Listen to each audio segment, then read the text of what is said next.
What's up, everyone? It's Bostin. I'm sure you've heard of me somehow. I'm pretty open about my views on, steroids, bodybuilding, peptides, insulin, growth, everything that goes on A to Z.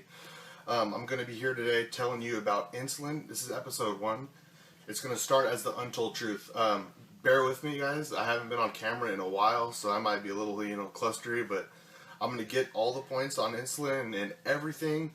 We're going to have quite a bit of episodes going from A to Z. I'm going to explain to you everything about insulin today. It's going to be the untold truth. This is episode 1. Okay. So actually, in my room, I have a mini refrigerator with everything. I mean, peptides, growth hormone, insulin, one of them. These are the things you need to keep refrigerated, which a lot of bodybuilders, I mean, I'm renting a room actually, but most bodybuilders will, put it in their normal refrigerator. So I'll show you right now. Here's my refrigerator. Grab my insulin. So, get closer. So these are two types of insulin that bodybuilders use. This is Humulin R, which is actually completely legal. I actually get this, believe it or not, at Walmart for $24. So the insulin is the most anabolic hormone in our body, and this is only $24. It lasts me about 6 months, depending on how much you're using. 6 months, it could last you 2 months, it could last you a month, depending on how much you're using. This is 100% legal. You just walk up to the pharmacy, tell them you want Humulin R. It's illegal for them to ask any questions, so you just go up, boom, go to the pharmacy, I need Humulin R. They have to give it to you, no questions asked. This, on the other hand, because they say it's a little more dangerous, it's fast acting. This is slower acting. Fast acting obviously being more dangerous because you can go hypoglycemic faster. I get actually prescription from this in Turkey overseas. I get it shipped to me with a prescription, so if customs was to open it, this is fine. They can't do shit about it. I got a fucking prescription. Yeah, motherfuckers. So I use both of these. I like to use Humulin R. Most people do. Let me give you a little background. I've worked with 3 really good coaches. I'm not going to say their names. Top in the industry. Right now I'm doing my own thing. I'm figuring out my body. Doing a lot of research. I've been researching since 17. I'm 20 years old right now. Been up and down. Have had bad steroid cycles, good steroid cycles. Got very emotional on steroid cycles. Have very successful steroid cycles. Had cycles where I actually really fucked up. Like fucked myself up. Got bitch tits. Got really watery. Everything. So insulin. I like to use Humulin R right in the morning after breakfast. You could shoot it before breakfast because it's slower acting. It doesn't really matter. But I like to shoot it actually after breakfast, a little safer. You're not going to get as tired. Insulin usually makes you a little tired because your blood sugar drops no matter what. I like to use this directly post-workout when you need the fucking nutrients, when you need the nutrients, when you're having your shake, when you're having your branching amino acids, when you're having your creatine. Everything you're putting in your body, what insulin does is it triggers everything in your muscle way faster than it would without it, which means better recovery, more muscle in general, fuller. You retain. I actually just got back from the gym today. I shot 12 IUs of insulin of Humalog. I'm a little fuller, as you can see. I hit legs, but I didn't hit upper body. But it really does fill you out. In fact, I'm weighing about like 266 right now. I weighed in. I was 243 about 11 days ago, meaning I put on 23 pounds on in 11 days. Obviously, my calories have increased, but I've actually added insulin into my regimen. Remember, with bodybuilding, it's not just steroids. Like Nick Wright posted yesterday on his page about, saying, Boston's going to do a little documentary about what's the truth behind real bodybuilding. It's not just a steroid shot. I would say about 60 to 70% of the people that you actually go and look at the gym and you're like, wow, he looks pretty good. He's probably on shit at the moment, has used shit in the past, or has taken a pro hormone from a fucking supplement store in the area that, he thought was natural, but really wasn't a natural supplement. So I'm going to show you over here how I actually pack this to the gym. See, I have an insulin bloat right now. Hella insulin shit. So, as you guys know, the 6-pack bag, this is my best friend. I don't really use it as meals so much because I'm not really working that much right now. Self-employed. But as you can see, ice in a bag. Okay, here. And over here, I have 4 insulin needles. One insulin needle is for my IGF-1, one's for my GHRP, one's for my CJC, no DAC, and one is for my insulin. I'll be going over to the peptides in other episodes, but today we're going to talk strictly about insulin. I actually just got back to the gym, so I just shot that about 30 minutes ago. I'm kind of tired right now, but I've had some grape juice. I have my carbs and all that shit, so that's a good thing. But that's how I pack it, actually. Put it in my car. As soon as I'm done with my workout, go to my car, pull them out, stab myself. Insulin's actually subcutaneous. It's not intermuscular. IGF-1 and other peptides, you could do either way. I prefer intermuscular. I think better absorption. So as far as the IGF-1, I do my quad. As far as insulin, I go right into my belly fat in my car. And I want to go over some points of insulin that a lot of people have really misinterpreted. You know, you get a lot of people. I'll post about me taking insulin, and people will be like, "Be careful with that stuff, man. You could die." That's true, but you have to be a complete fucking idiot. Insulin is actually, I would say, really safe in my opinion. A lot of people's like, "Oh, it's the most dangerous thing," but if you know what you're doing, it's not dangerous at all. In fact, it takes less stress off your pancreas by giving your body insulin. It relieves your pancreas of releasing insulin. So it's actually, obviously, if you use it throughout the day, your body's like going to be like, "What the fuck," and your body's not going to naturally produce it. But when you take it sporadically throughout the day, your body's still going to produce insulin, but you're going to have crazier spikes when you use the insulin. So it actually takes less stress off your pancreas. And I've heard a lot of forums, and for a lot of people who've actually read forums, and when I was 17, I used to read that shit, and you get some guy telling you something about he thinks you could do it this way, and another guy saying, "Oh no, that's fucking wrong, you do it this way," and you get mind fucked. The best thing I could say to young bodybuilders is don't read forums. Hire someone that knows what they're doing. Do not read forums; it will mind fuck you. I heard this myth: you have to take 10 grams of sugar per IU of insulin, which is complete fucking bullshit. You'll get fatter than fuck doing that. And a lot of things I've heard is, don't take fats, you'll get fat, have carbs. First of all, fat stabilizes insulin. You need healthy fats. Obviously, don't go out and eat a fucking burger or like a fucking pizza. Obviously, don't do that because insulin does feed your fat cells. So you don't want to do that. Insulin also holds a lot of water inside your muscles. You see I'm hella round right now, but I'm also holding some sub-Q water in my abdominal area. I'm kind of bloated, distended. That's normal. When you put on muscle, you're eating all these foods, you're going to be distended, you're going to have the fullness. That's fine. I mean, if you want to be a fucking lean guy year round, stick to physique, just stay lean, take Winstrol year round. That's what you got to do. But as far as bodybuilding, you have an off-season where you're eating as much foods. As far as off-season, I'm going to be talking about anabolics, steroids, and other episodes. As far as off-season, the best results I've gotten is not using that much, steroids in off-season. I use like 2 compounds. I've used, don't get me wrong, I've used 6-7 compounds in off-season and have fucked my shit up. But off-season, you're using your food to fuel, those compounds. You know what I mean? Off-season, pre-contest, when you're cutting calories, when your calories are decreasing, you need those drugs to keep the muscle on, to harden up. Your DHT drugs like Masteron and Proviron, you need those drugs to really get hard. And Winstrol is also a DHT. But as far as off-season, run. I'll be going over this again in other episodes. But don't run that much. Food is key. If your test levels are elevated and you got some like DEC or EQ in there, you're gonna put on muscle no matter what, as long as you're eating those calories. I would say 7 meals a day, 7 to 8 meals a day. You always want to have your, lots of protein. 2 times. I would say in off season about 2 times of your body weight in protein. And I would say carbs. Carbs are just a fucking carbs. It's just an energy source. So whatever you need, to get that actually, to get the energy to fuel your workouts. But other than that, healthy fats is what you really, really want.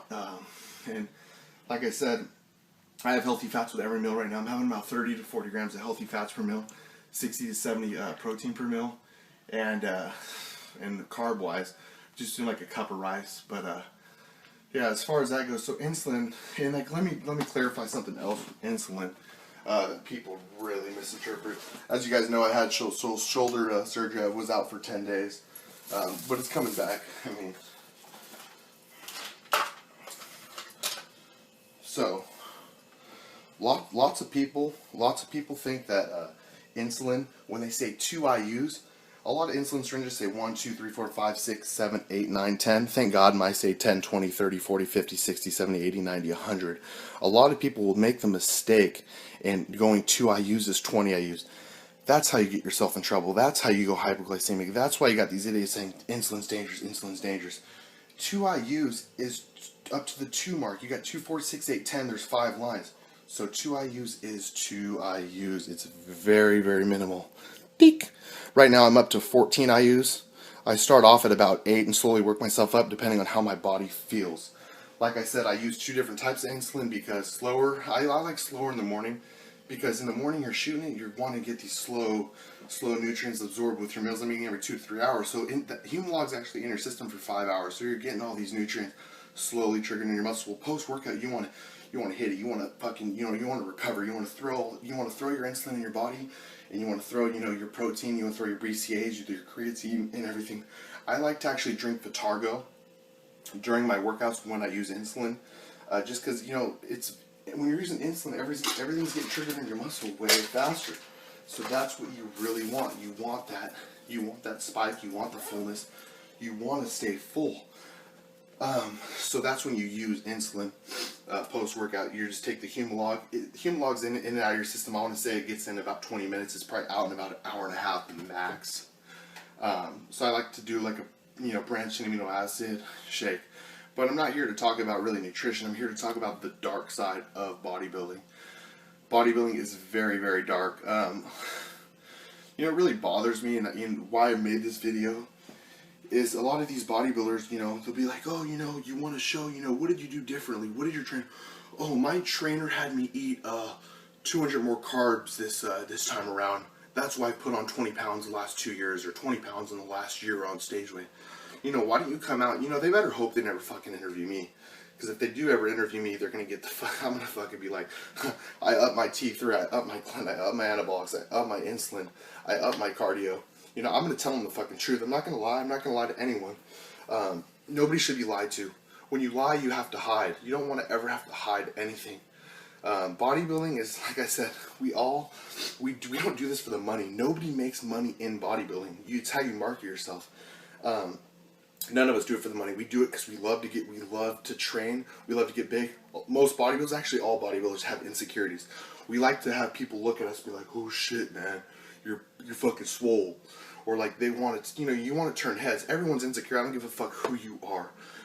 Everybody is like that, no matter what. We're not in for the money. We're in here because we love it. But there's a lot of things in bodybuilding that people fail to come out, and I just always been really, really, really honest about it. Like I said, it's just when I see these interviews and these people giving false information. Oh yeah, last prep I ate 100 grams of carbs. This I had 500, and I put on all this muscle. And people are like, oh my god, let's eat more carbs. Fucking more carbs. It's a fucking joke how people lie to people like that. It's just like, it's very frustrating. But on these video series, I'm going to have a lot of series. So you're going to see, this is the first episode, guys. I haven't been on camera in a while. It's not going to be that great at first. Hopefully I'll get a video editor. We're doing it in my room now. I'm going over a little more off-season because I am in off-season right now. I'm 265 right now, 266. I'm going to try to get up to 285, 290 before I start coming down for a show. I think I'm done with NPC for a while until I'm like looking at my body like I'm ready to turn pro, and I'll just go into a national level show and take it. But as far as my next show, I'm going to do a little Venice show down south. Joe Wheatley, great promoter. It's my first show as a promoter. You got to check that out. Like I said, I've had great trainers. I've learned from trainers, but I've also done my own research. A lot of meatheads just listen to their trainers. They don't look into anything. In fact, a lot of them that I've talked to, they don't know what they're putting in their body. I actually know when I'm putting something in my body, what it's actually doing in my body, and what, why am I putting on muscle? Why am I putting on fat? Why is my body changing? I actually know why I'm putting these chemicals in my body and what they're doing in my system. Where meatheads will just listen to their coach, take this much insulin. Okay, coach. I actually know what the fuck I'm doing, you know what I mean? I research a lot. I've researched for about 3 years now. I've been only competing for 3 years, training for 3 years. My parents were both great bodybuilders. In fact, I want to have a shout out to my dad. He's amazing. Not always very supportive on the drug aspect of it, but he's very there for me mentally. I want to thank my mom. She's also been there for me from day one with nutrition, everything. My mom cooked for me a lot. If it wasn't for her posing around the house, I wouldn't have all my mandatories down. I never have to practice posing because I was born into it. Both my parents were bodybuilders. They owned gyms. I was guest posing at the age of 6. When my parents divorced, my mom remarried my stepdad, who's a very great guy. I love him. His name's Mike. I like him a lot. But he's amazing. And he's a power lifter. So, and I stopped training. I did about 10 to 13. And we used to go to In-N-Out like twice a day. I got hella fat. Really fat. So, yeah. So that's a little bit of my background. I won a couple shows. In 2012, I actually entered 3 classes. I did teens, novice, and open. 1 teen overall, 1 novice heavy, 1 novice overall. Won my class in open. It lost the overall by 1 point. That was at the age of 19. My goal was just to win a novice overall, which I did. I go to win. Like I said, I do this because I love to do it. I don't do it because anything else. I don't do it because of the money. None of us do it for the money.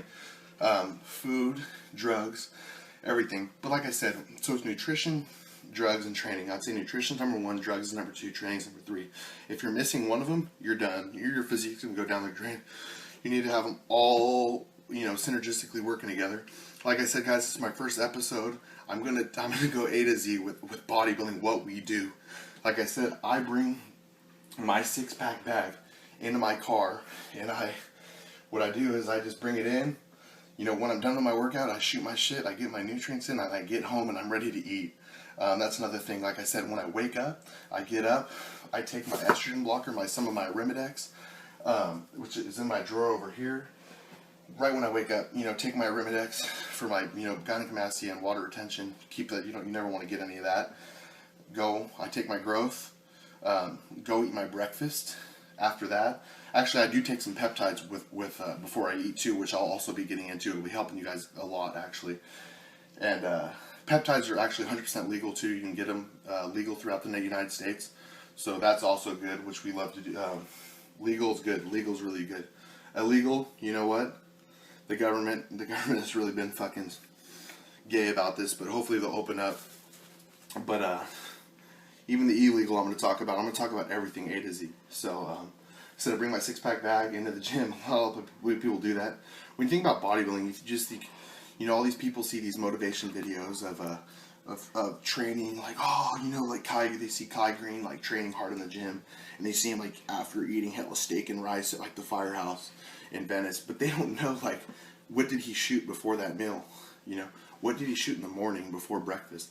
I'm actually, I'm going to be honest, I shoot growth in the morning, and then I shoot, some of my peptides.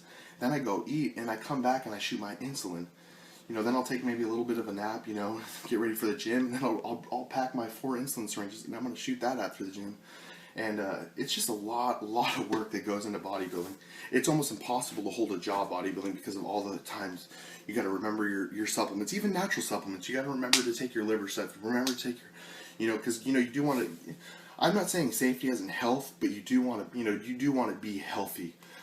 Because if you're not healthy, you're not going to be able to eat. I had my liver enzymes were elevated and I couldn't eat at all. So then that's affecting your bodybuilding. Health-wise, you're going to have to sacrifice some of your health with bodybuilding. Putting these drugs in your body, obviously not the healthiest thing in the world, but we do it because we love it. So as far as that's episode 1, guys. Keep in touch. I'm going to blow this up. I will tell you A to Z what bodybuilders do. For now, Bostin Loyd, Big Daddy Bait, peace.